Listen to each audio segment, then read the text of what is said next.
할머니의 하루. 새벽 5시 알람이 울리기 전에 눈이 떠집니다. 이제는 알람도 필요 없어요. 몸이 알아서 깨거든요. 3년 동안 매일 같은 시간에 일어나다 보니 습관이 된 거죠. 조용히 일어나 거실로 나갑니다. 아직 어두운 새벽 창밖으로 보이는 하늘은 짙은 남색이에요. 별들이 희미하게 반짝이고 있었어요. 예전 같으면 이 시간에 잠들어 있을 시간이죠. 하지만 지금은 아니에요. 부엌 불을 켜고 냉장고를 엽니다. 오늘 민준이 이유식 재료를 꺼내요.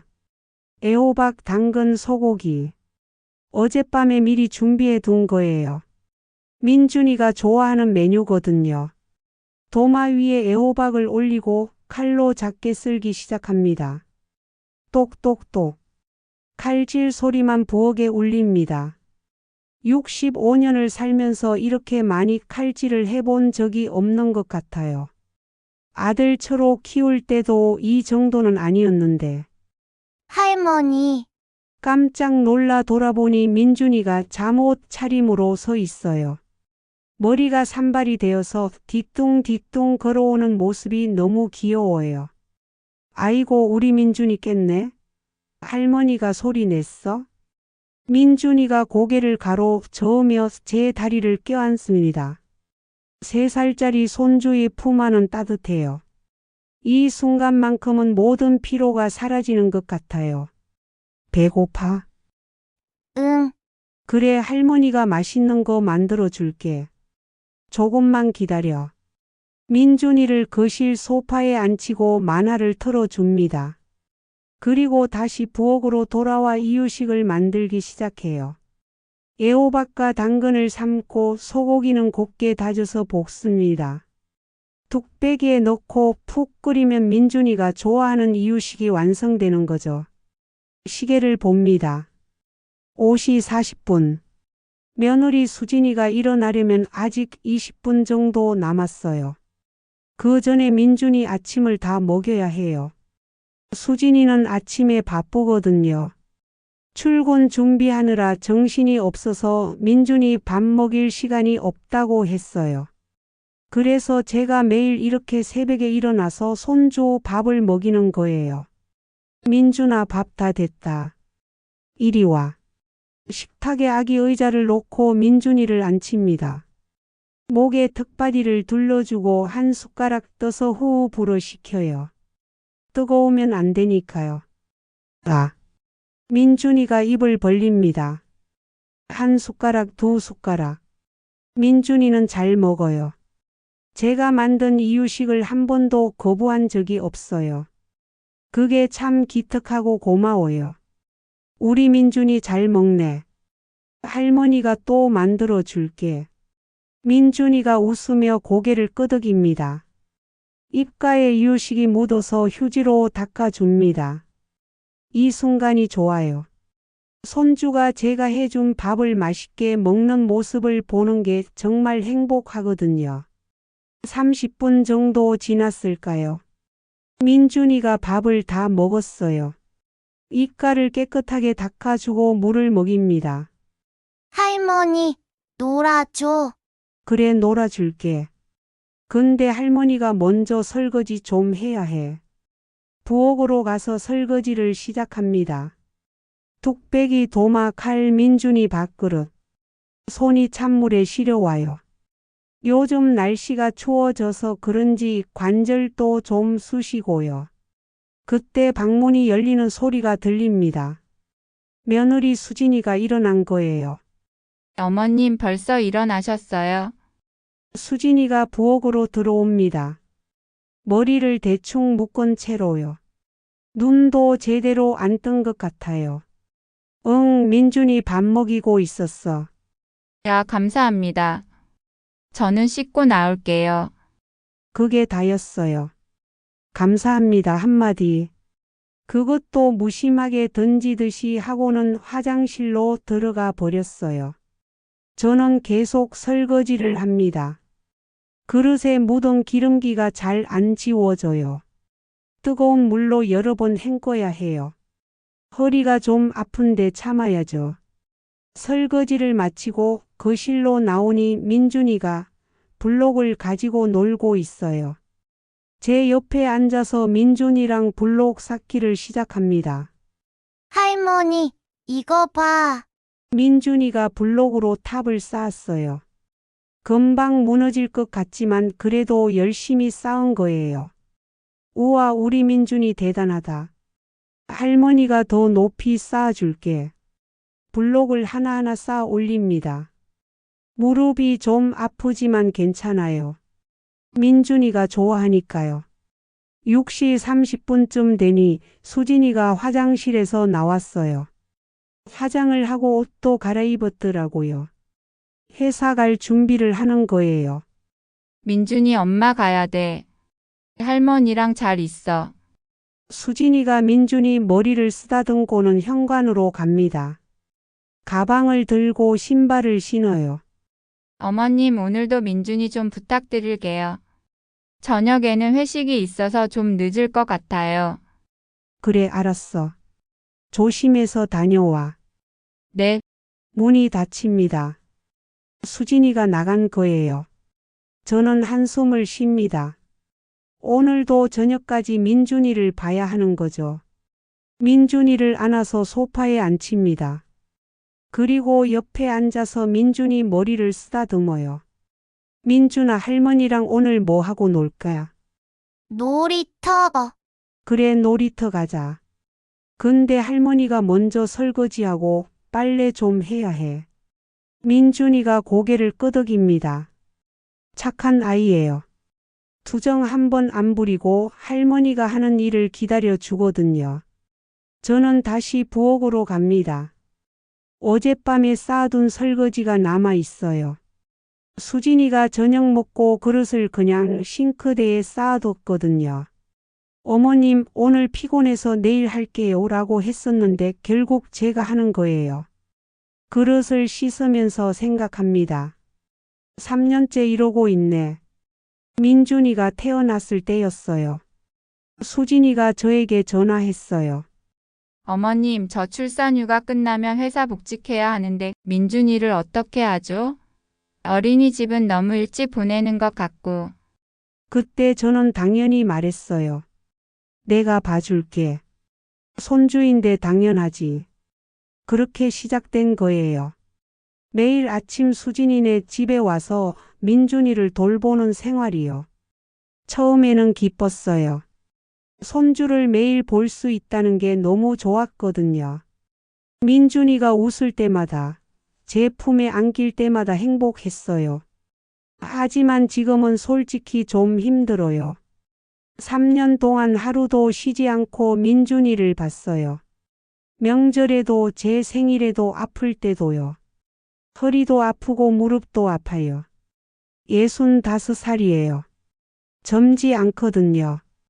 그런데 수진이는 그런 걸 모르는 것 같아요. 아니, 알면서도 모르는 척하는 건가요? 설거지를 마치고 빨래를 합니다. 민준이 옷, 수진이 옷, 아들 철호 옷. 세탁기를 돌리고 나니 벌써 8시가 다 됐어요. 거실로 나오니 민준이가 졸고 있어요. 소파에 누워서 눈을 깜빡깜빡하고 있어요. 민준아, 졸려? 응. 그럼 할머니랑 좀 자자. 민준이를 안아서 방으로 갑니다. 침대에 눕히고 옆에 누워요. 민준이가 제 품에 파고듭니다. 따뜻한 체온이 느껴져요. 할머니, 응? 사랑해. 그 말에 눈물이 날 것 같았어요. 민준이가 저를 사랑한다고 하니까 모든 게 보상받는 것 같았어요. 할머니도 민준이 사랑해. 많이. 민준이가 스르르 잠듭니다. 규칙적인 숨소리가 들려요. 저도 눈을 감습니다. 조금만 쉬어야겠어요. 어제도 밤늦게까지 민준이 보느라 제대로 못 잤거든요. 얼마나 잤을까요? 휴대폰 진동 소리에 깜짝 놀라 눈을 뜹니다. 시계를 보니 9시 30분이에요. 1시간 반 정도 잔 거네요. 휴대폰을 봅니다. 수진이한테 온 문자예요. 어머님, 오늘 민준이 점심은 냉장고에 있는 거 데워서 먹여주세요. 저녁은 제가 사올게요. 그게 다예요. 부탁드립니다. 하나 고맙습니다. 같은 말은 없어요. 마치 당연한 일인 것처럼 말하는 거예요. 문자를 보고 있는데 또 진동이 울립니다. 이번에는 수진이 휴대폰이에요. 식탁 위에 놓여 있는 수진이 휴대폰이요. 아, 수진이가 휴대폰을 두고 갔구나. 일어나서 거실로 갑니다. 식탁 위에 수진이 휴대폰이 놓여 있어요. 화면이 켜져 있는데 메시지 알림이 여러 개 떠 있어요. 크크크크 진짜. 대박 크크크. 단톡방인 것 같아요. 수진이 친구들이 보낸 메시지인가 봐요. 저는 휴대폰을 들어서 알림을 끄려고 했어요. 계속 진동이 울리면 민준이가 깰 수도 있으니까요. 그런데 화면을 보는 순간 저는 멈춰 섰습니다. 메시지 미리 보기에 이런 글이 떠 있었거든요. 시어머니가 공짜 육아도우미라 편해 죽겠어. 크크. 손이 얼어붙었어요. 심장이 쿵 하고 내려앉는 것 같았어요. 뭐라고? 저는 그 자리에 서서 휴대폰을 들여다봤어요. 메시지가 더 올라오고 있었어요. 진짜 꿀 빠네 부러워. 맞벌이면서 애 키우는 비용 영원 나도 시어머니 좀 이용할걸. 손이 떨렸어요. 휴대폰을 떨어뜨릴 뻔했어요. 공짜 육아도우미. 이용한다. 영원. 그 단어들이 머릿속에서 계속 맴돌았어요. 3년. 3년 동안 매일 새벽 5시에 일어나서 민준이 밥을 먹이고 기저귀를 갈고 놀아주고 재우고 빨래하고 설거지하고. 그게 다 공짜 육아도우미였다는 거예요. 저는 소파에 털썩 앉았어요. 다리에 힘이 풀렸거든요. 가슴 한가운데가 무너지는 것 같았어요. 뭔가 차갑고 무거운 덩어리가 가슴을 짓누르는 것 같았어요. 내가 지금까지 뭘 한 거지? 민준이는 사랑스러워요. 정말로요. 손주니까요. 제 핏줄이니까요. 하지만 수진이는, 저는 수진이를 며느리로 받아들이고 좋은 관계를 만들려고 노력했어요. 민준이를 낳고 힘들어하는 수진이를 도와주고 싶었어요. 그런데 수진이는 저를 도우미로 봤던 거예요. 공짜로 부릴 수 있는 사람으로요. 휴대폰을 다시 봅니다. 메시지가 계속 올라오고 있어요. 손이 떨리지만 저는 스크롤을 올려봤어요. 이전 대화들을 보고 싶었거든요. 그리고 더 큰 충격을 받았습니다. 며칠 전 대화였어요. 진짜 시어머니 덕분에 내 인생 꿀이야. 애 아프면 병원도 시어머니가 데려가고. 나는 돈만 벌면 돼. 진짜 부럽다. 나도 그러고 싶어. 인정 맞벌이 최고. 그 아래 수진이가 보낸 메시지가 있었어요. 그니까 시어머니한테 미안하긴 한데 뭐 어쩌겠어. 나도 살아야지. 그래도 가끔 고맙다고는 해.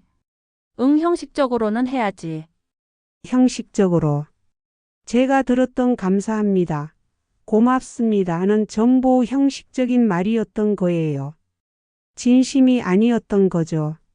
저는 휴대폰을 내려놓고 두 손으로 얼굴을 감쌌습니다.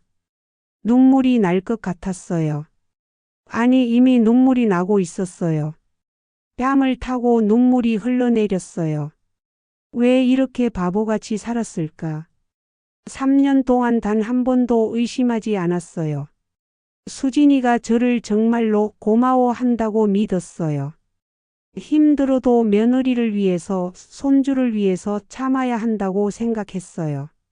그런데 그게 다 착각이었던 거예요. 저는 그냥 공짜 육아도우미였어요. 편하게 부릴 수 있는 사람이었어요. 민준이 방에서 소리가 들립니다. 깬 모양이에요. 할머니, 저는 급하게 눈물을 닦습니다. 민준이한테 울고 있는 모습을 보여줄 수 없으니까요. 할머니 여기 있어. 금방 갈게. 목소리가 떨려요. 겨우 참고 있는 거예요. 화장실로 가서 찬물로 얼굴을 씻습니다. 거울을 봅니다. 빨갛게 충혈된 눈, 처진 눈꺼풀, 주름투성이 얼굴. 65살 할머니의 얼굴이에요. 그 얼굴을 보고 있으니 문득 이런 생각이 들었어요. 나는 언제부터 나를 잃어버렸을까? 40년 동안 남편을 내조하고 아들을 키우고 이제는 손주까지 돌보고. 그러면서 저는 언제 제 인생을 살았나요? 손주가 사랑스러운 건 맞아요. 민준이를 보면 행복해요. 하지만 그게 제 인생의 전부여야 하나요? 매일 새벽 5시에 일어나서 밥을 해주고 빨래하고 설거지하고 하루 종일 손주를 돌보고 그리고 며느리한테는 공짜 육아도우미 취급받고 이게 제가 65년을 살아온 이유인가요? 민준이가 또 부릅니다. 할머니, 응 간다. 저는 얼굴을 다시 한번 씻고 방으로 갑니다. 민준이가 침대에서 일어나 앉아 있어요. 눈을 비비며 저를 보고 웃어요. 그 웃음이 사랑스러워요. 정말로요. 하지만 동시에 가슴이 아파요. 이 아이는 제가 사랑하는 손주예요. 하지만 이 아이 때문에 저는 3년 동안 저를 잃어버렸어요. 할머니, 배고파. 그래 할머니가 밥 해줄게. 저는 민준이를 안아서 거실로 나옵니다. 그리고 부엌으로 가서 냉장고를 엽니다. 수진이가 말했던 민준이 점심이 들어 있어요. 데워서 먹이라고 했죠. 저는 전자레인지에 음식을 넣고 돌립니다. 음식이 돌아가는 소리를 들으면서 저는 생각했어요. 이대로 계속 살 수는 없어. 더 이상 공짜 육아도우미로 살고 싶지 않아요. 더 이상 이용당하고 싶지 않아요. 저도 제 인생을 살고 싶어요. 전자레인지가 띵 소리를 냅니다. 음식이 다 데워진 거예요. 저는 음식을 꺼내서 민준이 식탁에 놓습니다. 그리고 민준이를 의자에 앉혀요. 맛있게 먹어. 민준이가 숟가락을 들고 먹기 시작합니다. 저는 그 모습을 보면서 결심합니다. 확인해야 해. 혹시 제가 오해한 걸까요? 혹시 그 단톡방 대화가 농담이었을까요? 며칠만 지켜봐야겠어요. 수진이가 저를 정말로 어떻게 생각하는지요. 그리고 만약 정말로 저를 공짜 육아도우미로 생각한다면 그때는 결정을 내려야겠어요. 떠날지 머물지. 민준이가 밥을 다 먹고 할머니 놀이터 가자라고 합니다. 그래 가자. 저는 민준이 외투를 입히고 밖으로 나갑니다. 하지만 제 마음속에는 이미 균열이 생겼어요. 3년 동안 쌓아 올렸던 믿음이 무너지고 있었어요. 그리고 그 자리에 새로운 무언가가 자라나고 있었어요. 의심, 분노, 그리고 결심. 오늘부터 저는 달라질 거예요. 더 이상 순진한 할머니가 아니에요. 진실을 확인할 거예요. 그리고 제 인생을 되찾을 거예요.